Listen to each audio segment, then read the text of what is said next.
ja siis mingi lisainfo, et pakkumine võib muutuda. Siis statistika all hetkel on 5 aruannet. Üks on üleüldine töötajate siis aruanne, ehk siis kuupäevad ja töötajad, mitu tundi keegi teinud on.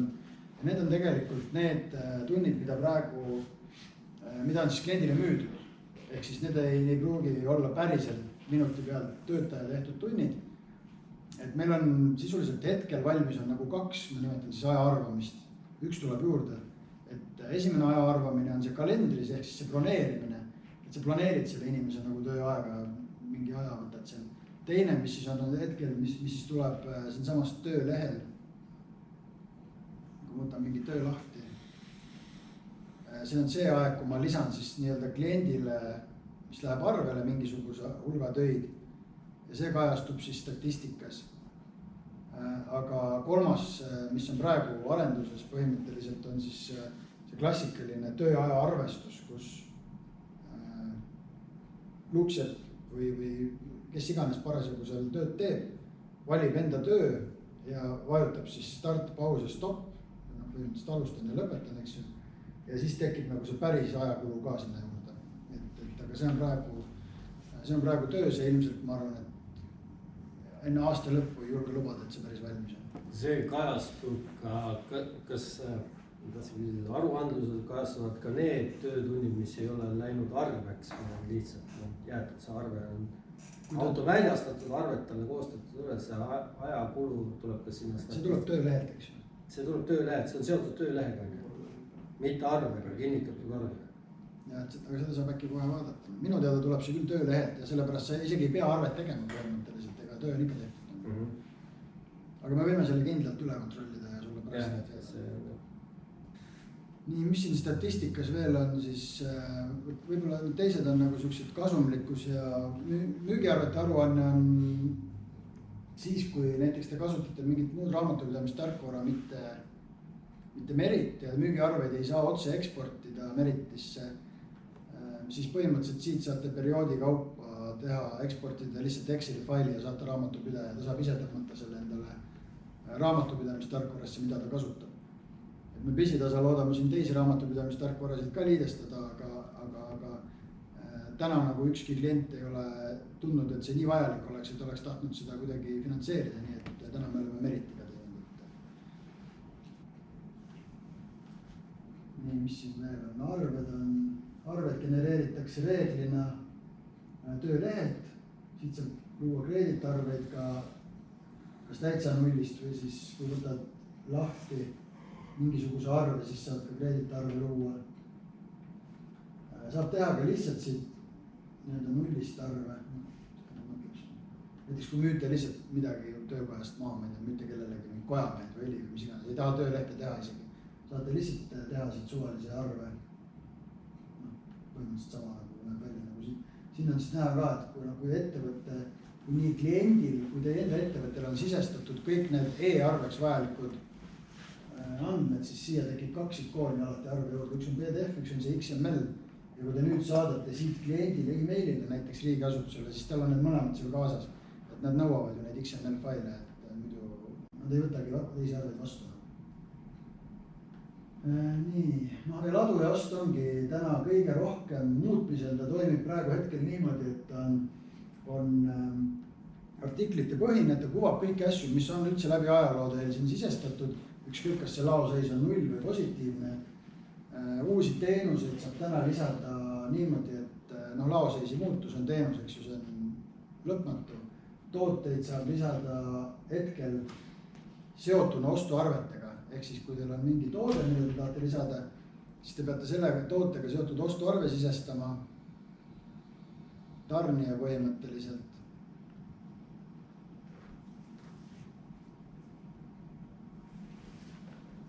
Ja siis saate lisada siit ridu, nagu mida te olete ostnud või tellinud. Siin mingid asjad on eeltäidetud. Saab siis ühe arvega saab osta nii lattu või tööresule? Jaa, saab. Siin on näiteks niimoodi, et kui siin, ma ei tea, ma panen mingi sama asja, panen näiteks mingisugune filter. Üks. Ja siis panen siit lattu ja kui ma panen sama laeva 1 ja panen töölehele, siis selle töölehele lisamisel on see otsinguväli ja siis ükskõik, mis andmed teil meeles on parasjagu, näiteks mingi autonumber või mis iganes nimi, inimese nimi. Kui te selle lööte sisse, siis ta pakub neid variante. No ja siis panete salvesta ja siis ta läheb. Ja siin on kohe näha, et 2 tükki läks lattunud ja 1 läks töölehele otsa. Väga hea liides ja väga hea asi, ainukene jama on siis, kui sa, nii nagu mul on vahest need koogarvutavad näha lõpus, kui sa oled valesti kogemata mingi numbri sisestanud ja see on sul läinud töölehele kaasa, siis seda uuesti kätte saada, seda numbrit muuta, mis on ikka johalsa.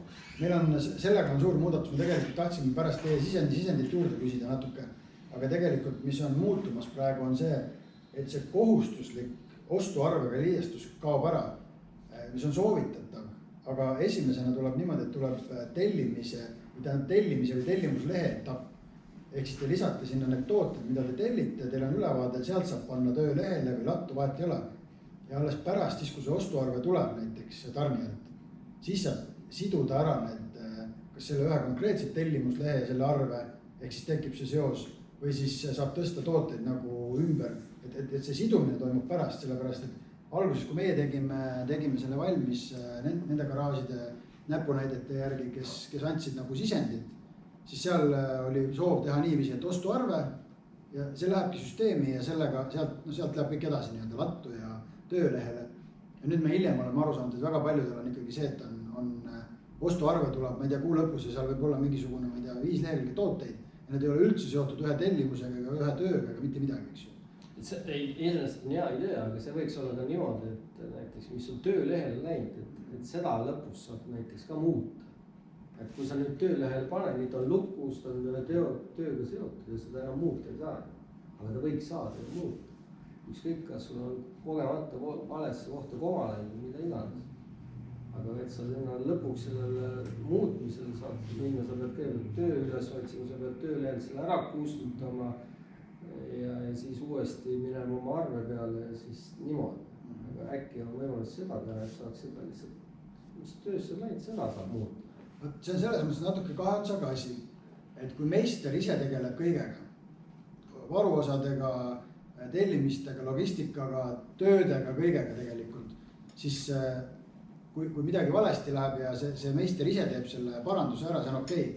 Aga see meie süsteem on ehitatud üles ka selle loogikaga, et kui mitmed erinevad inimesed tegelevad erinevate asjadega, et siis ei tekiks võimalust, et keegi läheb kuskile ja muudab tagant midagi ära, sest siis läheb statistika sassi, siis ei ole mõtet raamatupidamisse saata aruandlust, need ei klapi omavahel.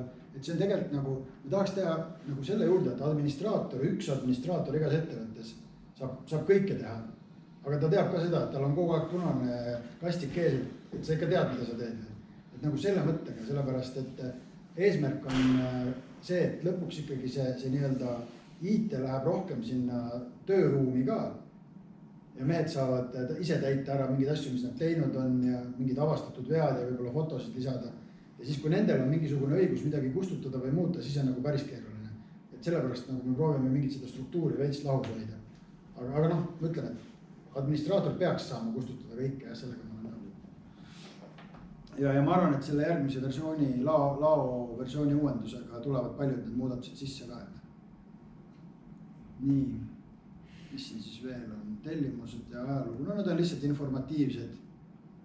Ajalugu on informatiivne, tellimused on siis, kui on siis mingisugune ostuarve on sisestatud ja kui lõpuks see kaup kohale jõuab, siis saab omavahel seostada ära mingisuguse arve ja